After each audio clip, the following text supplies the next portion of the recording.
Vous pouvez aller en prison si vous empêchez un cambrioleur de vous cambrioler. C'est du moins ce qu'ont décidé les juges français lors d'une affaire datant de 2023.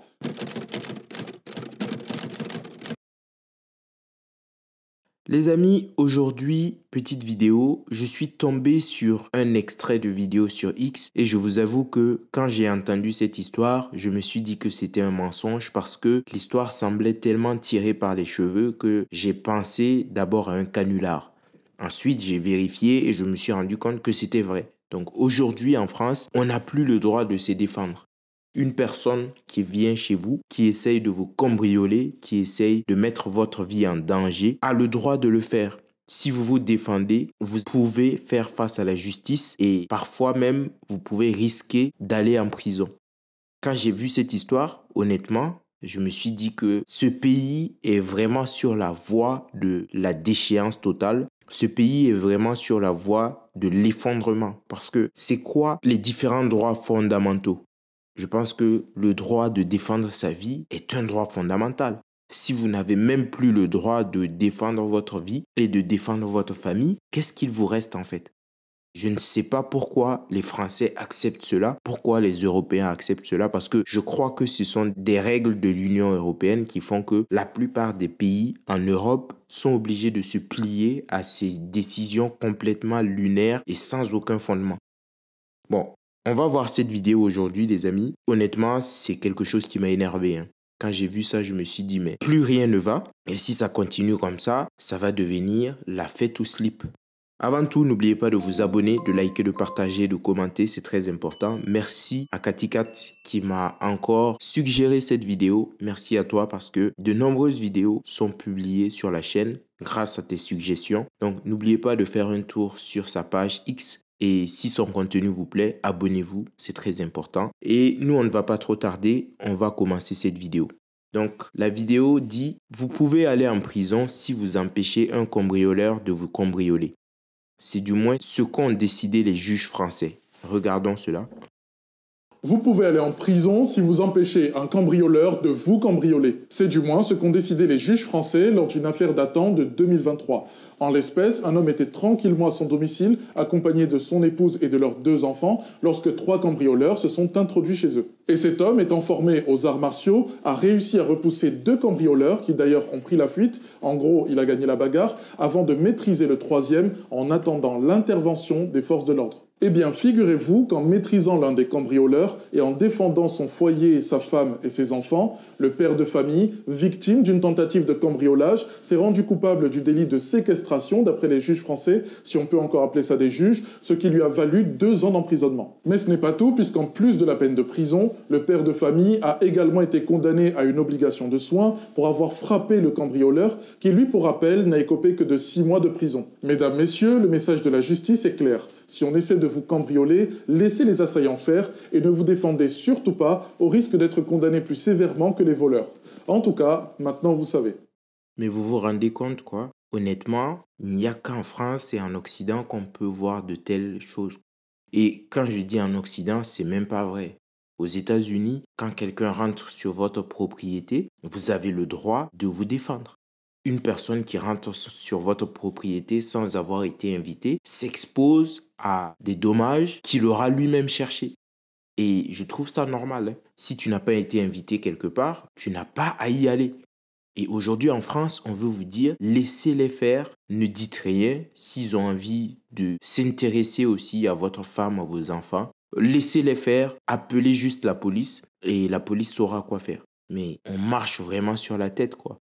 Quand je regarde de telles informations, je me dis que la France est vraiment un pays qui va certainement s'effondrer parce que rien n'est fait pour assurer une certaine sécurité aux Français. Et ça fait très peur.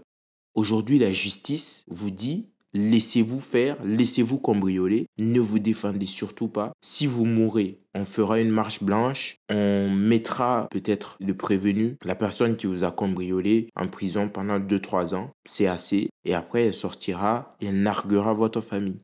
C'est vraiment le modèle que les Français ont décidé d'adopter. Quand je dis les Français, c'est les juges français, hein. Je sais que vous et moi, nous ne sommes pas pour ce modèle. Mais quand personne ne dit rien et que la population laisse faire, au final, on a l'impression que c'est ce que les gens veulent. Une justice qui ne réprime pas, mais une justice qui essaie de réinsérer les gens. Moi, je ne crois pas en cela, hein. Il y a des personnes, vous avez beau leur donner 1000 chances, ils vous chieront dessus 1000 fois. Donc, quel que soit ce que vous faites, ils recommenceront. La seule façon de les empêcher de continuer, c'est de les foutre en cellule et de s'assurer qu'ils restent dans ces cellules et dans des conditions contraignantes. Si c'est pour les foutre en cellule avec la Wi-Fi, la PlayStation, la Xbox et un peu de weed, ça ne sert absolument à rien parce que aujourd'hui, la prison est devenue comme un passage obligé pour les caïds, hein. Quand tu fais de la prison, tu ressors, c'est un plus sur ton CV de gangster parce que les gens te respectent un peu plus. Ils se disent, ah oui, lui, il est parti en prison, il est revenu, c'est un caïd.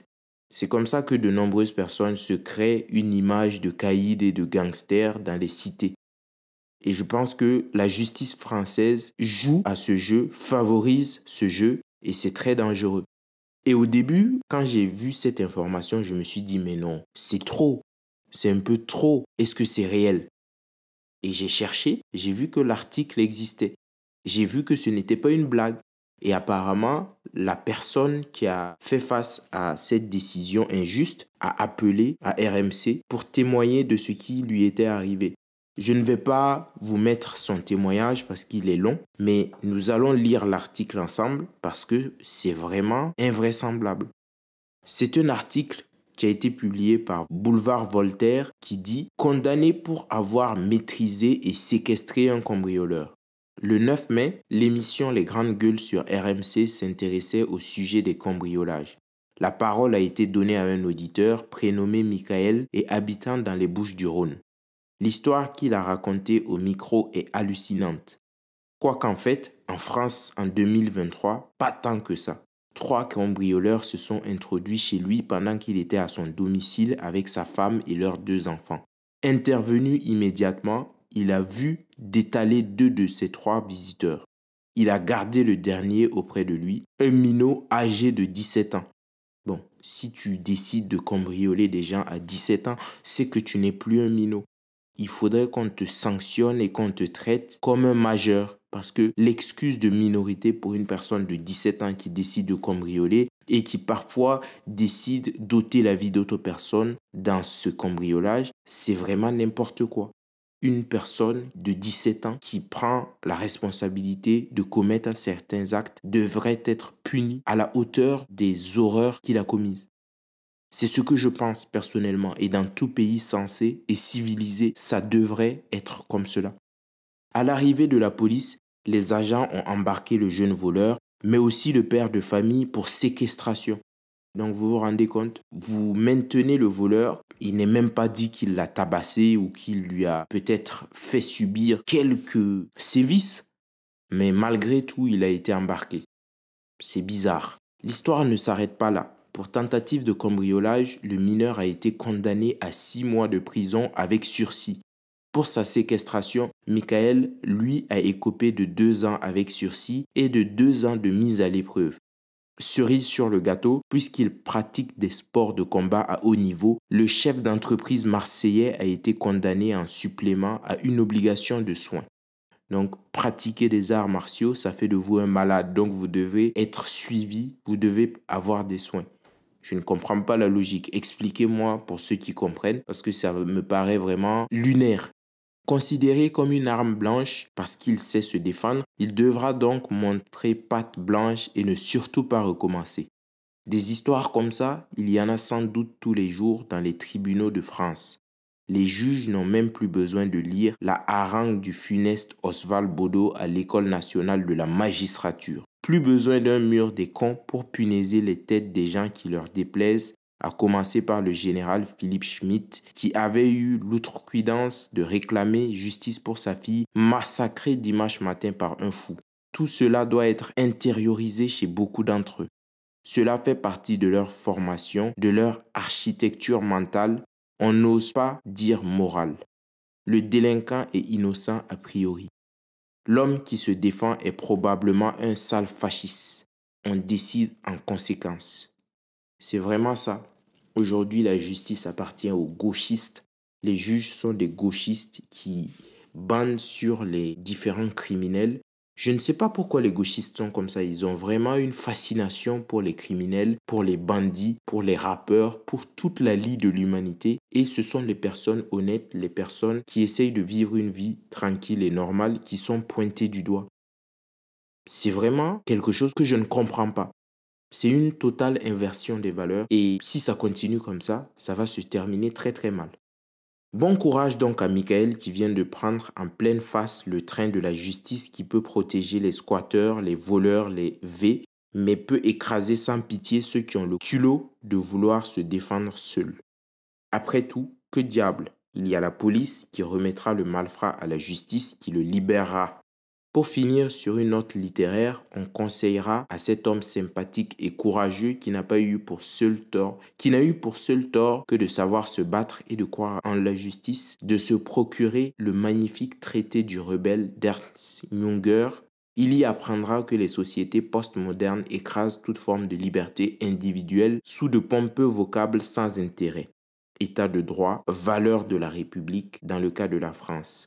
Pour mieux faire passer l'arraisonnement des individus à une forme de servitude insidieuse. Méditons les écrits du maître de Wilfligen. Les longues périodes de paix favorisent certaines illusions d'optique. L'une d'elles est la croyance que l'inviolabilité du domicile se fonde sur la Constitution et garantie par elle. En fait, elle se fonde sur le père de famille qui se dresse au seuil de sa porte entouré de ses fils, la cognée à la main. Voici les amis, aujourd'hui vous n'avez plus le droit de vous défendre, de défendre vos biens et votre famille, ce qui je pense est l'un des droits les plus fondamentaux. À partir du moment où vous n'avez pas le droit de défendre votre steak et votre beefsteak, tout le monde viendra en prendre une part. Et c'est comme ça qu'on revient à l'âge de pierre où on se bat pour un morceau de pain, pour un morceau de viande. Moi, je vais m'arrêter là. Je ne comprends vraiment pas ce que devient la France. J'espère que ça va s'arrêter.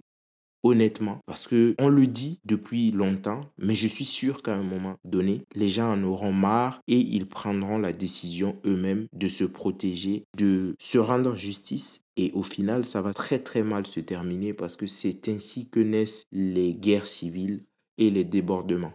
J'en suis convaincu. Dites-moi ce que vous en pensez en commentaire. N'oubliez pas de vous abonner, de liker, de partager et de commenter cette vidéo. C'est très important. Abonnez-vous aussi à la newsletter et faites un tour sur le Tipeee. À bientôt. Ciao. Blanc sans le laine, avec black, comme quoi sans haine, on est tous les mêmes.